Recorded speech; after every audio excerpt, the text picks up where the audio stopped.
नमस्कार।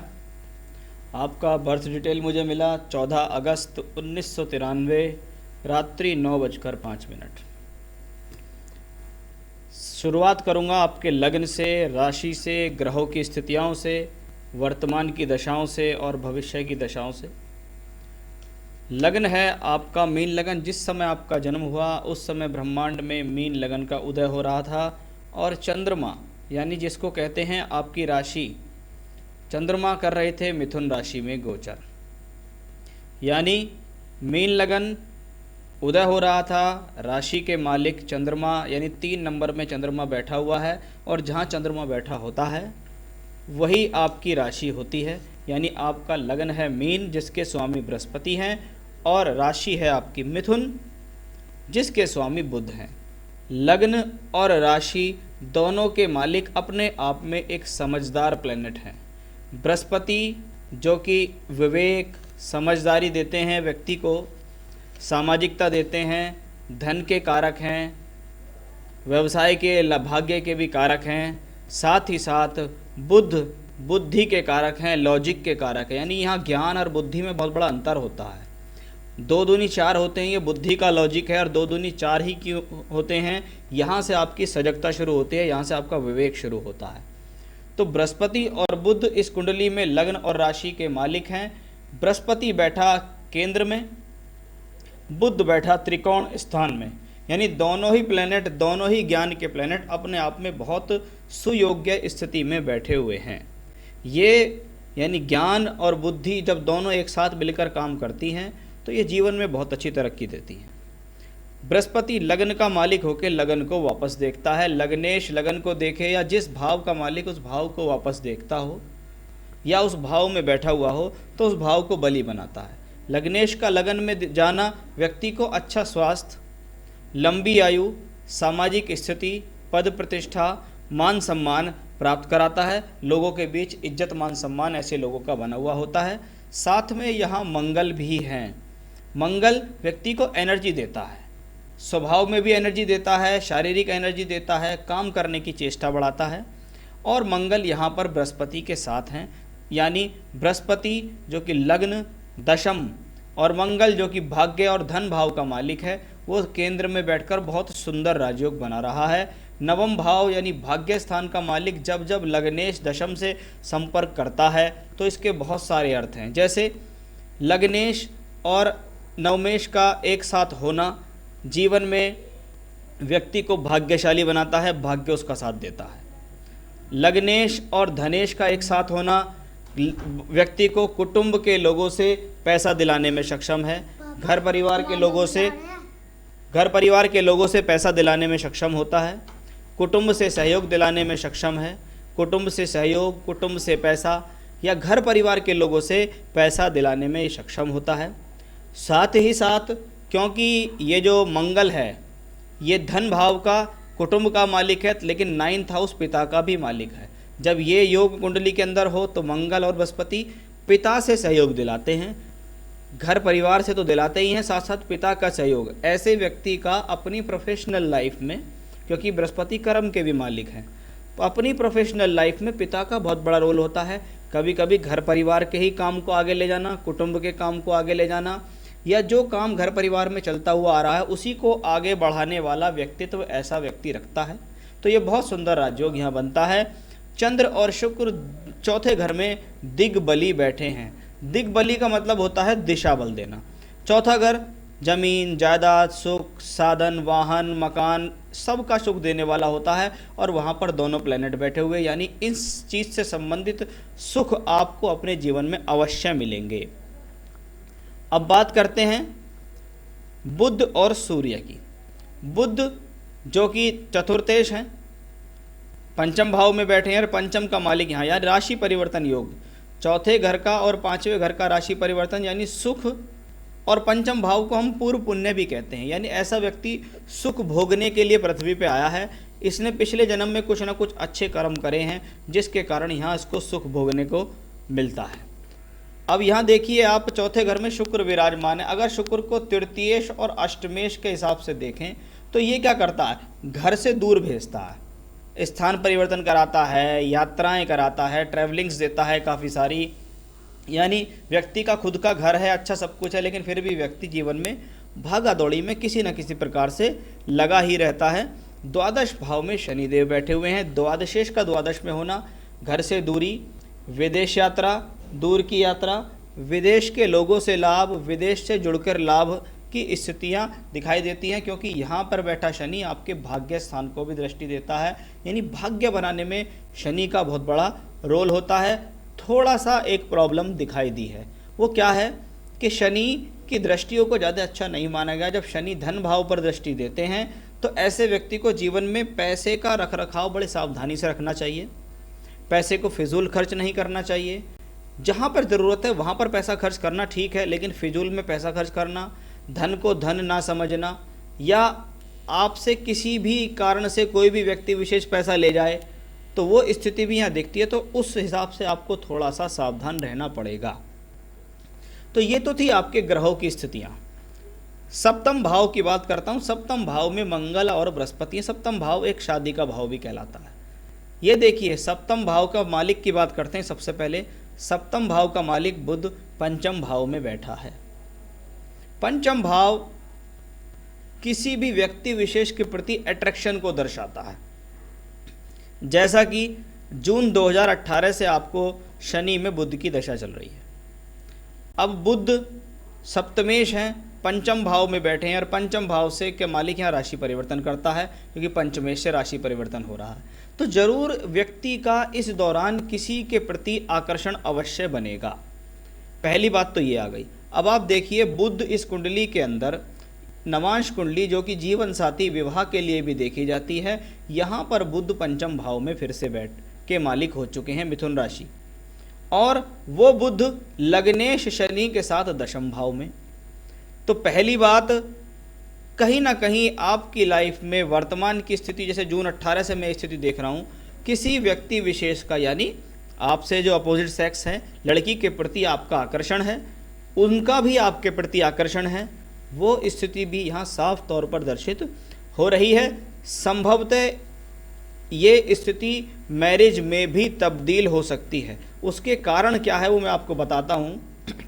देखिए, यहाँ बृहस्पति लग्नेश होकर सप्तम भाव में बैठा हुआ है। सप्तम भाव पर शुभ प्रभाव है। आप छठे, मंगल आपके सप्तम भाव में है, मांगलिक दोष बनाते हैं, क्योंकि मंगल यहाँ शत्रु राशि का है।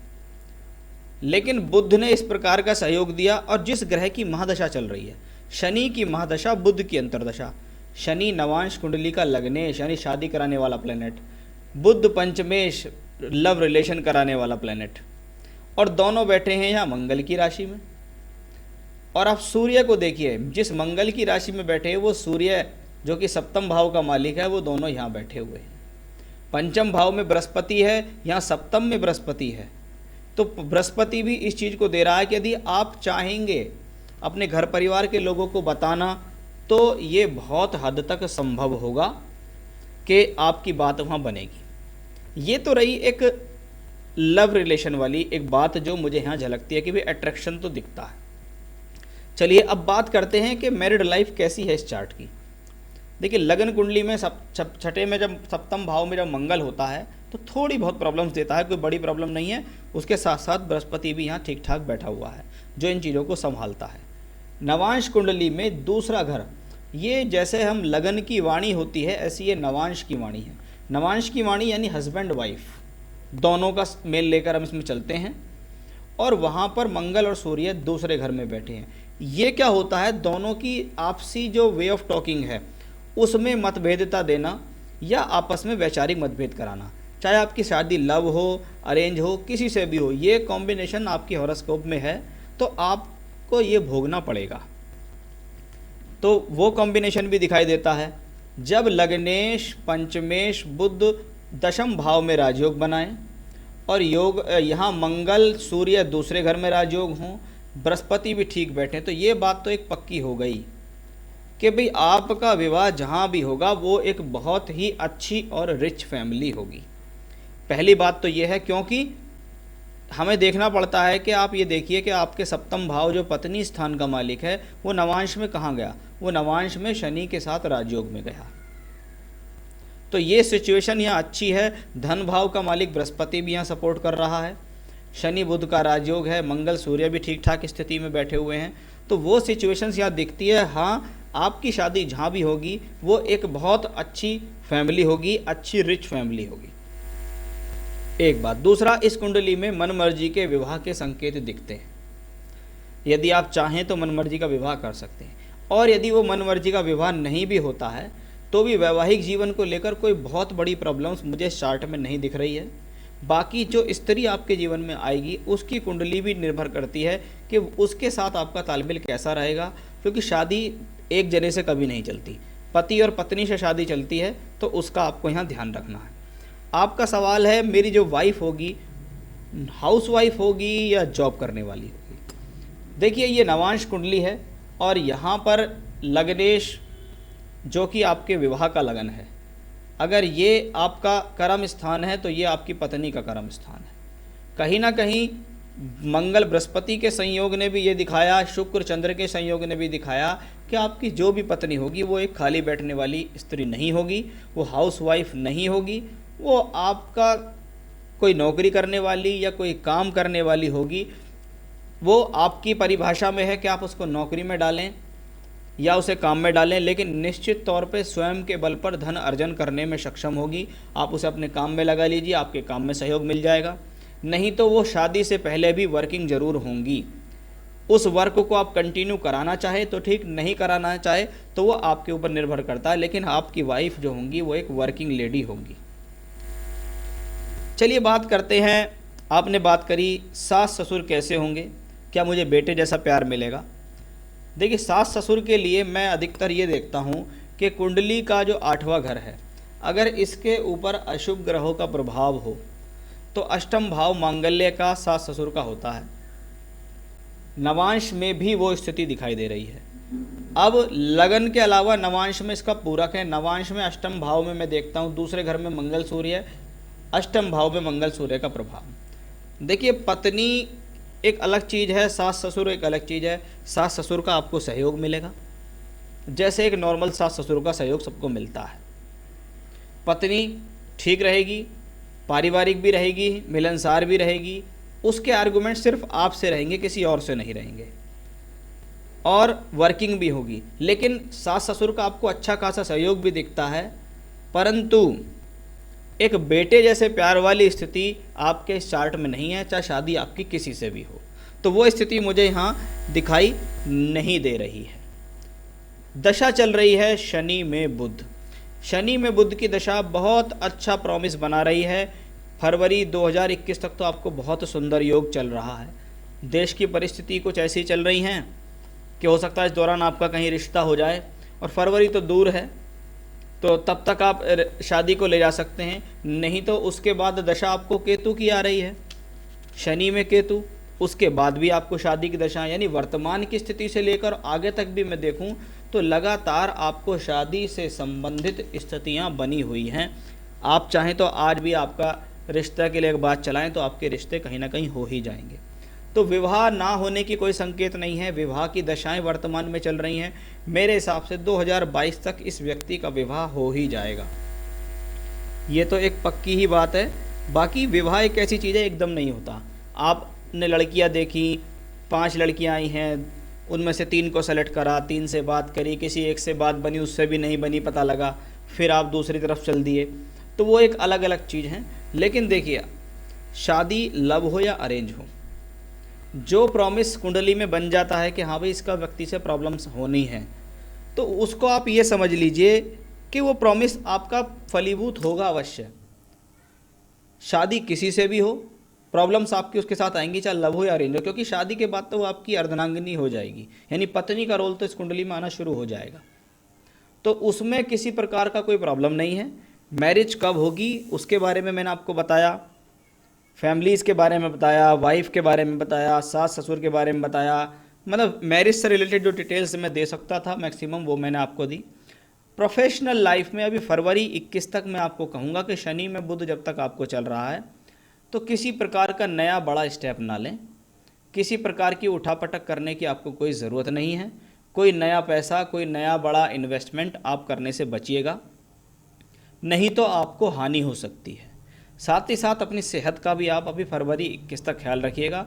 उसके बाद जैसे जैसे स्थितियां आगे चलेंगी वैसे वैसे सिचुएशंस आपके लिए बेटर होती चली जाएगी और आपको प्रोफेशनल लाइफ में भी फ़ायदा मिलता चला जाएगा। जब तक शनि की दशा चले मैं आपसे यही कहूँगा, क्योंकि मंगल भी आपका सप्तम भाव में लगन को देख रहा है, शनि की दशा भी चल रही है, तो हनुमान जी की उपासना तो आप ज़रूर कीजिए। चाहे हनुमान चालीसा पढ़ो, बजरंग बाण पढ़ो, सुंदरकांड पढ़ो, वो आपकी इच्छा है, लेकिन कुछ भी करो, लेकिन रोजाना हनुमान जी की पूजा आप ज़रूर करो। साथ ही साथ पुखराज रतन आप ज़रूर पहनिएगा। ये आपकी प्रोफेशनल लाइफ के लिए भी बेहतर है, मैरिड लाइफ के लिए भी बेहतर है, इंडिविजुअल भी बेहतर है, मतलब सब तरीके से कुल मिला के अगर देखें तो ये बहुत अच्छी सिचुएशंस आपके लिए है कि आपके लिए एक आजीवन रतन अगर कोई बनता है तो वो पुखराज है। आप पुखराज पहन सकते हैं और पूजा के लिए मैं ज़रूर कहूँगा कि कम से कम दिन में एक बार आप हनुमान जी की पूजा ज़रूर करें। इससे आपको जीवन में बहुत अच्छी तरक्की मिलेगी। हॉरोस्कोप का लेवल अच्छा है, कुंडली भी अपने आप में बहुत बेहतर है। बस आपको अपने आप पर संयम रखना है, अपना ध्यान रखना है, अपने पैसे को पैसे की तरह समझना है। जीवन में टारगेट ये बनाना है कि अगर मुझे घर परिवार की तरफ से 10 लाख मिले हैं तो मुझे उसे 50 लाख बनाने हैं, 10 करोड़ मिले हैं तो मुझे उसे 50 करोड़ बनाने हैं। यानी जो मिला है उसको आगे बढ़ाना है, और वो आगे बढ़ाना आप धीरे धीरे सोच समझ के सब डिसीजन लीजिए। पिता का सहयोग लीजिए हमेशा, पिता हैं, बाबा हैं, या अपने से बड़ा कोई भी है, उससे सहयोग लेकर हमेशा काम करो तो आपके लिए बहुत ज़्यादा फ़ायदेमंद रहेगा। तो ये था आपका हॉरोस्कोप। आपने जो भी मुझसे सवाल किए हैं उसका मैंने आपको यहाँ जवाब दिया। फिर भी कोई एक दो सवाल आपका कुछ रह जाता है तो आप मुझे मैसेज कर सकते हैं, मैं आपको उसका जवाब दूंगा। नमस्कार।